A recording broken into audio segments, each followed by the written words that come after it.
Hi, good morning. Magandang umaga, mayang aga sa tanan. Ari na kita sa ikaduha ko nga workout. I'm here. Naglalakad po ako dito sa along the river. Ito, tingnan mo yung sapa namin. Kunti lang yung tubig, wala kasing init.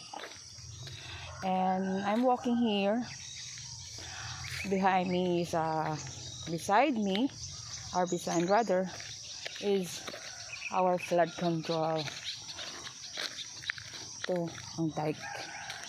So hopefully madagdagan po ito para sa safety ng aming barangay dito sa barangay Kakub. Tingnan nyo guys, okay naman siya kasi parang standard naman ang pagkagawa. So sana mapagpapatuloy po ito. Here's the mountain. You can see the beauty of Barangay Kakub. Rice field. Malapit na harvest. Yung iba na harvest na. So we have to love our farmers.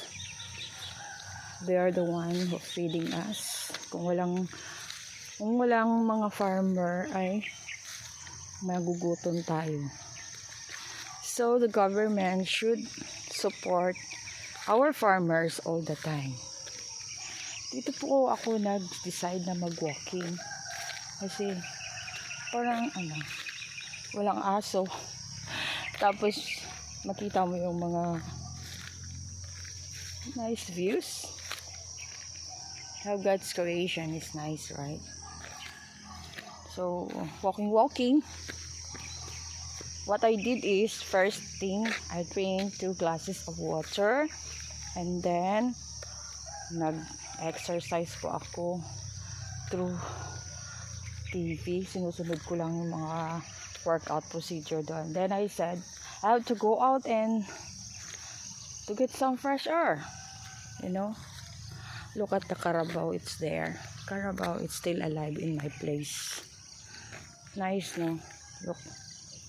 Look the beauty of Kakub. Look the mountains. It's surrounded by, we have to protect our environment. Nakakalungkot lang din. Lalo na ngayon, it's tag-init. So medyo nahirapan din talaga pag tag-init. But we need also the hot season kasi yun yung time na mag-bear ng fruits ang ating mga trees. Hopefully kung mag-ulan naman, hindi naman masyadong ulan kasi we experience already flooding in this barangay. So ito, so maganda talaga guys na kahit pampaano we have to reflect ourselves. We have to protect our environment by planting trees, by not throwing your garbage. Mag-ano naman po tayo.